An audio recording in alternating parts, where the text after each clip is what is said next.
Welcome to Government Contracting Weekly, sponsored by AOC Key Solutions Incorporated. Government Contracting Weekly is the only television program devoted exclusively to the competitive and dynamic world of government contracting. A world where coming in second place is not an option, but where principle-centered winning is the only approach. Good morning and welcome back to Government Contracting Weekly. I'm Hilary Fordwich from Key Solutions. At Key Solutions, we're proud of the fact that we've not only worked with nearly all of the largest government contractors in the industry, but also with hundreds of very small, successful government contractors, many of which are no longer so small. But why do some small businesses succeed while others have failed? That question is the inspiration for today's show, which focuses on the secrets of growth among successful small businesses. Let's start with a conversation I had with Bob Sheehan, Executive Vice President of SMS, Systems Made Simple.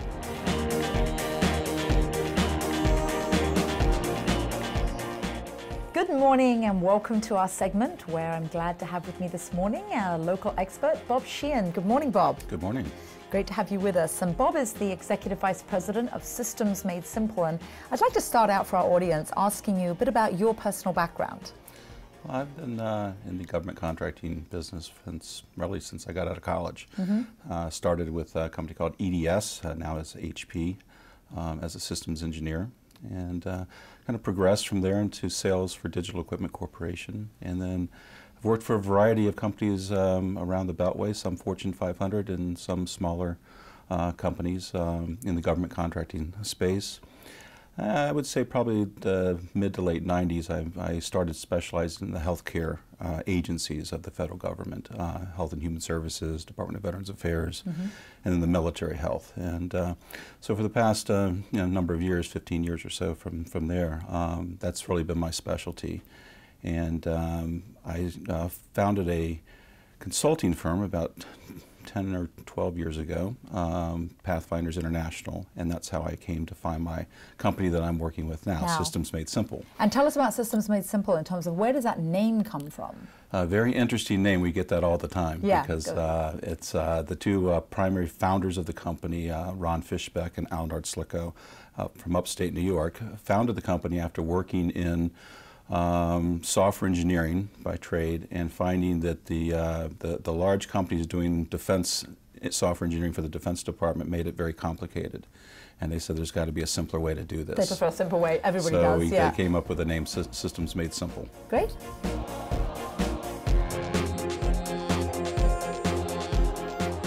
There's something rather interesting that Systems Made Simple has been able to achieve, that in Virginia, there's been a $12 billion technology contract award, but none of the biggies like HP or Dell, any of the biggies have actually won much. There was a $20 million award, but Systems Made Simple has managed to win over $260 million. So I'm sure our audience wants to know, what is it that you're doing that you can win such contracts? Well, the key is focus, and we have focused on the Department of Veterans Affairs for the past 8 years, and they've been our primary client by far. We have strong relationships there, and the predecessor to this contract, T4, is what you're talking about. We had a contract called the VETS GWAC, which was an IDIQ contract, and we perfected our craft on that contract before winning T4. So we were well poised as a trusted partner in the VA.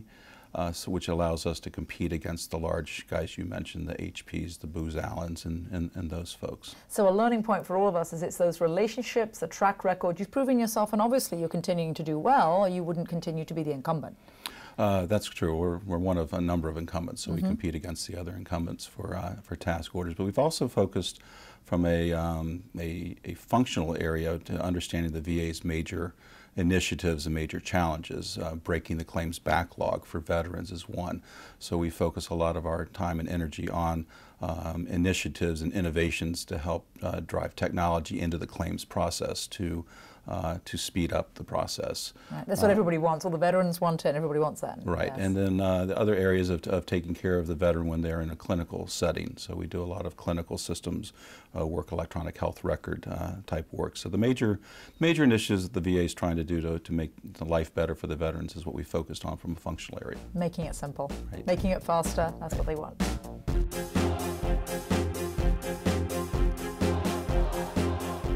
The healthcare IT market has evolved since Bob actually started in the marketplace. Some people might consider him an old timer. Not that you're old, but he's been around for a while. He's seen quite a few changes from his days at EDS, it's now HP. He's seen the market changing, he's seen it moving. And Bob, maybe you could address for our audience, what are some of the key changes in healthcare IT that you've seen personally, and then let's get to Systems Made Simple. Well, there's some key drivers going on in the healthcare market in general that IT is helping to drive. There's obviously the legislation people known as Obamacare, the Healthcare Reform Act, which is driving an awful lot of data collaboration, data sharing initiatives. And the HHS, Center for Medicare Services, is the chief agency to implement that. So there's legislative changes that are drivers. There's also an aging population of veterans, so and there's also been a couple of unfortunate wars that have produced a plethora of new veterans also. New veterans coming out. So there's been a lot more emphasis on collaboration between the Defense Department and their health records for a soldier, and as that soldier moves into the VA system, how to collaborate with that information, how to share that information. Because we've got more volume of veterans, the drive and ever need for, under constraining budgets, the drive for quicker deployment of healthcare IT services to them, as well as the need for cutbacks at the same time, sort of colliding. Correct. There's always pressure on budgets, but there's also more and more healthcare needed as the population ages as well. So what about from SMS, from Systems Made Simple? You have a lot of work that you're doing at the VA. What are some of the things that you're seeing where there's increased drive for your services? I would say one of our biggest contracts is a DoD VA contract for systems integration between their two healthcare systems. And it's mainly a data interoperability approach. It's not slamming the two systems together. It's how do you share the data for healthcare. Sync up. Sync up. And then that drives some of the improvements in healthcare, such as health informatics, where data about populations of patients with similar ailments, they can analyze that data and understand what better treatments, what treatments have better outcomes, as the entire healthcare marketplace moves more toward an outcome-based model than what we've seen in the past. Perfect.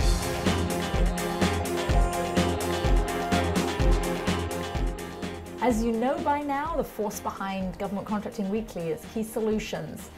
Key Solutions provides strategy, capture, and proposal support services, always with a principle-centered winning. So given that approach, and given what you're looking at, what do you think are the keys to winning? The principled way that you win? The keys to our success in winning have really focused on those areas. It starts with solid account management, which is a combination of business development and customer care. And those folks feed into what we have as a pretty rigorous but streamlined capture process. I could spend all day, but I won't, talking about the changes in government procurement has moved to IDIQs with very quick turnaround times for the task order proposals.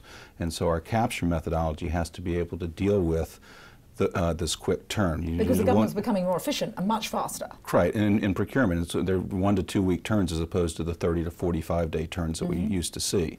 And then proposal management, proposal writing is absolutely critical. And we've designed our proposal center, not to give away too many of our corporate secrets, but our proposal center is designed with some really quick hit teams. So they're designed in small teams within the proposal center to be able to manage 2 to 3 task order proposals at any given time per team, which allows us to be working on a dozen or more task order proposals. And that's really what it takes, because they come at you fast and furious. They come at you fast and furious, and also it's so important to be compliant, but your team is aware of that and does that. Correct. And what about anything that you go externally for in terms of surge support that you need? where you're not keeping all your resources on the bench? Well, I guess I can say that Key Solutions is our Solutions surge has support. helped you, but what do you really look for? What is it that's important to you? A lot of times we understand the type of opportunity that we're pursuing and that we don't have that expertise in-house, whether it's a senior level proposal manager that's run something with different number of book bosses and things like that. So more complex, because we're geared, again, toward those quick turn 25-page proposals, and some of the larger deals require the larger, more old school, if you will. Yes. And so we go outside of our company for that type of support. And when it's 25 pages and it's quick and it's timely, it also has to be very good at differentiating SMS. You can't be waffle, and because you won't win. Correct. Our way of differentiating, again, comes back to starting with account management and the relationships with the customers and hitting their hot buttons. It's very key to address the hot buttons of the customer in your proposals. Great, super advice. I'm sure our audience will value that in terms of the hot buttons from System Made Simple that has won over 260 million in contracts recently. Thank you very much for joining us, Bob. Thank you, my pleasure. Clearly, Bob Sheehan and his colleagues at Systems Made Simple know the value of being highly focused and maintaining outstanding client relations. Now let's hear from Mehul Sangani, the president of the Octo Consulting Group, and get his take on becoming a successful small business.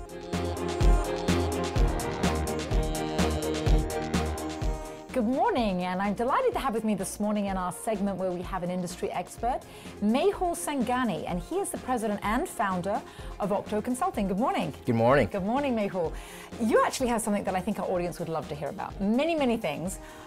You're very entrepreneurial, so tell us a little bit about your background, because you have formal education, but it was something in your life that made you such. So do share with our audience. Yeah, absolutely.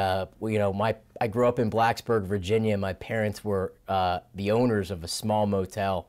So I think I credit that with really kind of defining a lot of the entrepreneurial spirit that I have. It was a lot like having a crash course MBA. My parents lived and worked in the motel. We lived and worked in the motel, so we were the maids, the desk clerks, the laundry folders, the toilet scrubbers, you name it. So you got your great work ethic there. Absolutely. Yes, I mean, it did teach me a lot, from a work ethic perspective, but naturally it taught me about the risk of owning and operating a business, how to do it successfully. Naturally, the value of hard work as well. Yep, and one of the things I love about your hard work is you actually recently won an engagement from the FBI, and he saved $31 million for the FBI in cost savings. So if you'd love to share with our audience, what was it that you were doing, and what is it that Octo Consulting does that saved the FBI that much money? Because that's what the government is looking for from all of our contractors. How can you save their agencies money? Yeah, absolutely. So, we specialize really in a couple different areas. We provide solutions, IT solutions in areas such as data analytics, data visualization, agile systems engineering. But for the FBI, we provided IT advisory management consulting support. And what we specifically did was we helped analyze their portfolio of IT assets and used a unique framework to help them pinpoint where they could consolidate those assets, built a tool that allowed them to pinpoint in the field where they had overlapping assets, and use that to drive substantial cost savings. So it was all basically technologically driven then? Yeah, I think it was really a combination of advice that we gave them. We have a unique framework that we leverage for portfolio management, as we call it, but then also built a tool to really operationalize how they implemented that framework. Well, that's very creative, and it's not what you learned from your parents' motel, because I don't think that was the way that operated. You can't. Right. Somebody actually has to make those beds. Yeah, Somebody absolutely. physically, you can't go back on that person, but yeah, thank you. Yes.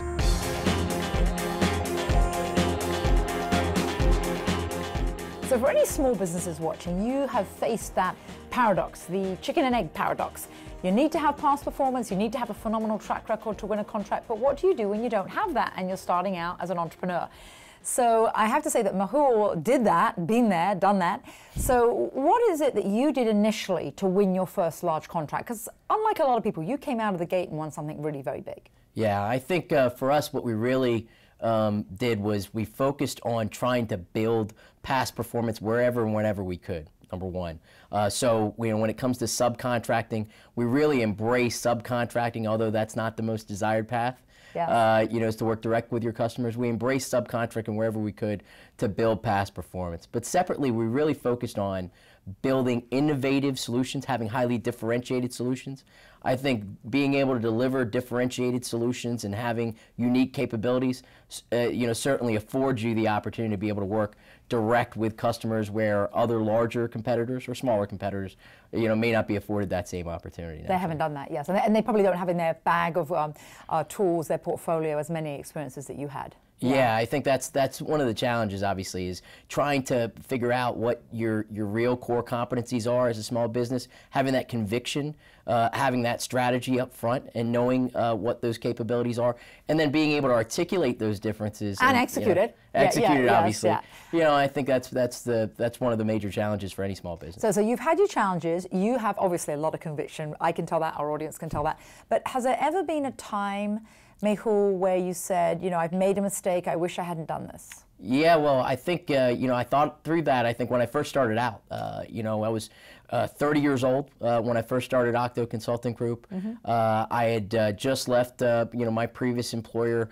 My wife and I were thinking about starting to have a family. And you've worked with some big companies, Booz and SAC, some great firms. I had a chance to work in the Silicon Valley, learned a lot there, and Booz Allen and Gartner, and some great firms here in the area. And when you first start out, I think you do question yourself. I think it's only human to question whether what you've done makes a ton of sense. You have no revenue coming in the door. You have no employees. But your wife believed in you too. Absolutely. Supportive. I hear a lot of that. The successful men have wives that are very supportive. That's correct. Yeah, she's definitely been my driving force behind me. I would not have been able to accomplish anything that I did without her support. That's wonderful. Shout out to Mehul's wife. That's Thank right. you. Yeah.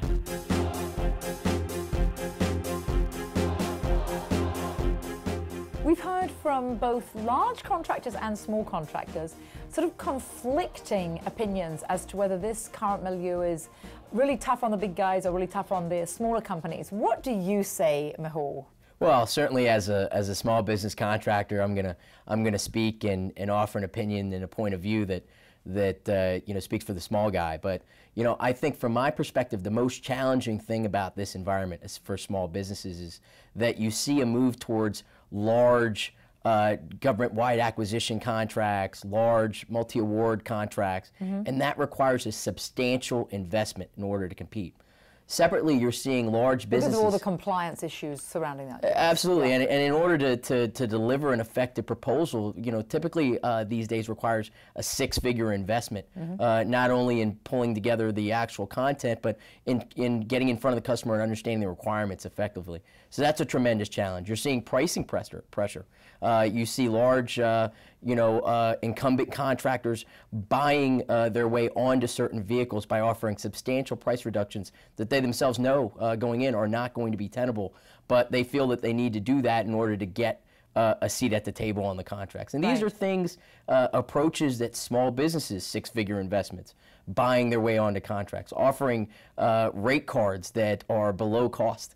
Can't these are afford to do. Absolutely. There aren't the margins there, no. Absolutely, and so I don't know if the current environment, the competitive environment, acknowledges those challenges for small businesses. And I think you've seen some laws and changes passed recently to allow and foster more small business participation on those multi-award contracts, but I don't think it goes far enough. I think the game is certainly tailored to better suit the large guys. And we've heard actually that the irony of it is some of the things that have been enacted recently are just more regulations to regulate something where it's less regulations that are needed. Yeah, for the small guys anyway. I don't know if entrepreneurs, when they get into the government contracting marketplace, understand the significant compliance challenges that are there. Yes. And they get more and more broad and more deep every day. And if you're not careful, you could end up in very hot water if you're not cognizant of all the various compliance and rules lose the entire investment. Absolutely, yeah. Absolutely.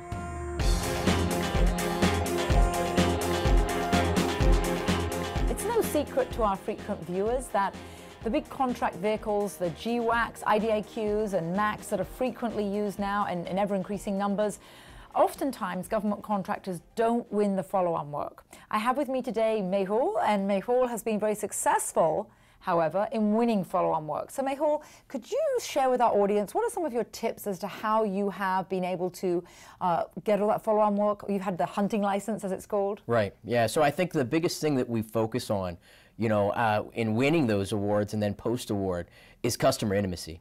Understanding your customer, understanding what the requirements are they're going to, perhaps be placed onto those vehicles, and having that in-depth understanding of where their challenges are allows you to be uniquely positioned to capture task orders after you win a seat at the table. And so, competitive positioning, going in and seeing those customers and meeting with them face to face, there's really no replacement for that. Yeah, that's very good. And what about, you were a subcontractor on many of those kind of contracts, and now, of course, you're in the position of being a prime. Right. So looking at those follow-on contracts and winning more work, you're looking now to a certain degree for teaming partners and to have subs come on board with you, and you want to continue to win the work. What are you looking for? Our audience loves to hear, what somebody on the show wants. Well, along those same lines, I think if we're going to team and bring on subcontracting teammates, we're looking for really two things. Are they going to be able to, number one, bring a level of customer intimacy and understanding that we perhaps don't have? Do they have the relationships with the customer that are key? Do they understand their requirements perhaps better than us? Mm-hmm. We want them on our team. Yeah. And then separately, number two, do they bring a unique, differentiated skill set, unique capabilities that are critical to meeting what the customer's requirements are? Fill a little niche that perhaps you don't have and you don't offer in your whole portfolio. Absolutely, and that was what allowed us to be successful as a subcontractor, and in turn that's what we're looking for in our subcontracting teammates and today. And they fit with your very good customer approach. Absolutely. Yeah, and your culture. Absolutely.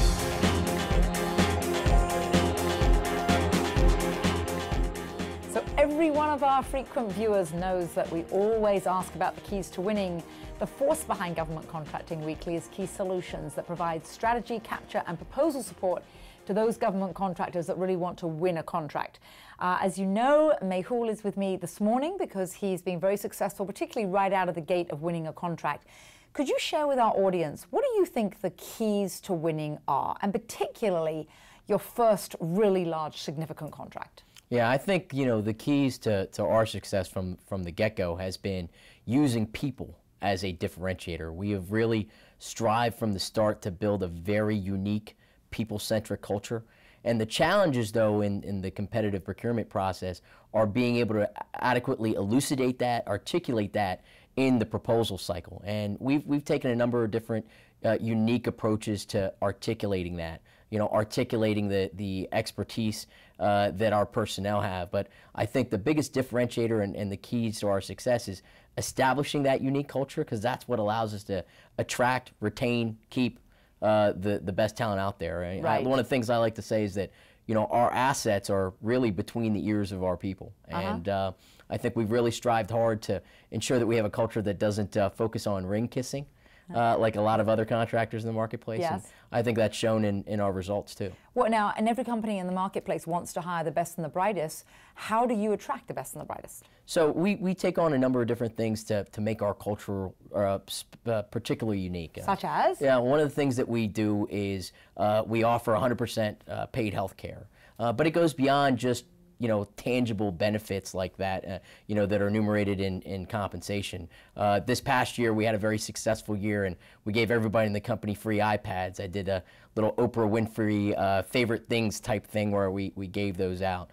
We have a membership in this service called Inspirato, and we are able to give our top employees that have performed well access to villas all around the world where they can stay for a week at a time to recognize them for their hard work. That's fabulous. We haven't heard that before. Yeah. Yeah. So, but I think it really just comes down to having a family-centric atmosphere. I think we really have two big rules at Octo. One is that you have to have exceptional talent. That's not rocket science, but two is we try not to hire any jerks, because I think that, and So do you have a sign outside, or do you ever advertise no jerks need apply? Yeah, honestly, I do. Actually, we use a different word. We don't use jerks. No, I didn't think so. Right. But absolutely, I think nothing could be more toxic to a small firm environment than having a bad bunch of apple jerks. rots the barrel. Absolutely. Yeah, the entire barrel. It was great to hear such prescriptive and specific advice to our audience. So thank you very much, Mehul, for joining us this morning. Yeah, thank you for the opportunity. There's no better benchmark of being a successful business than that really first big win. Recently, I sat down with Ken Schutz, a Senior Vice President at Key Solutions, and asked him to recall his first big win. Good morning, Ken. Good morning, Hillary. Ken is a Senior Vice President with Key Solutions, the force behind Government Contracting Weekly. And in the anticipation that you want to not only win contracts, you definitely want to avoid anything that might thwart you in that endeavor. So Ken's going to share with us something about one of your first proposals. Well, yes. The first proposal I worked on was actually before I was with KSI. I was with a startup government contractor in the energy sector.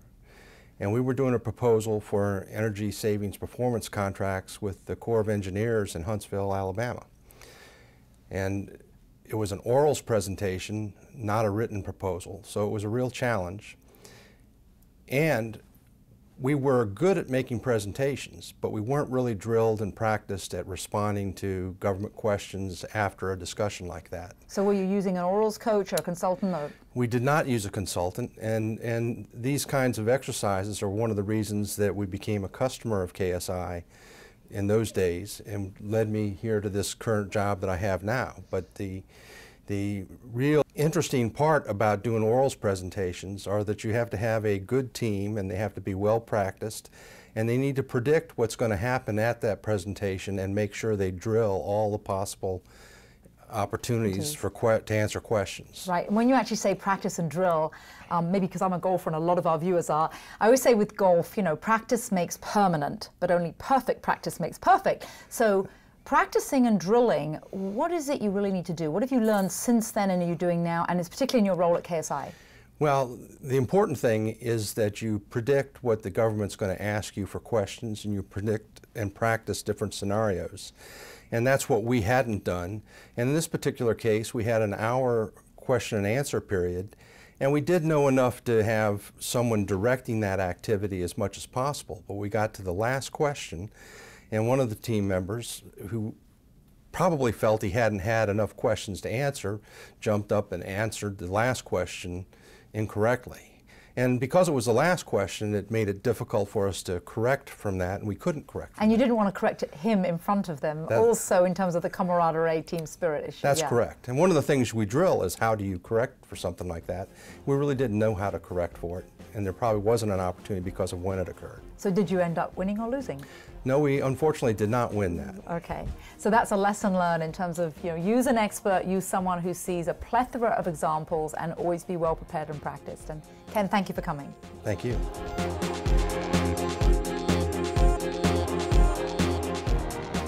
At Government Contracting Weekly, it's always our goal to bring you actionable information to help you, the government contractor, win or retain contracts.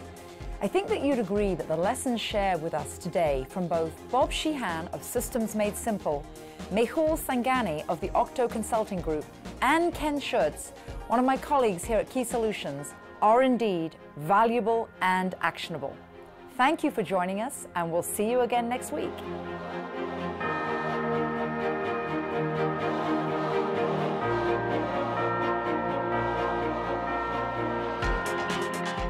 You've been watching Government Contracting Weekly, sponsored each week by AOC Key Solutions Incorporated. Government Contracting Weekly is the only television program devoted exclusively to the competitive and dynamic world of government contracting. For additional information, comments, questions, or suggestions, please write us at governmentcontractingweekly.com.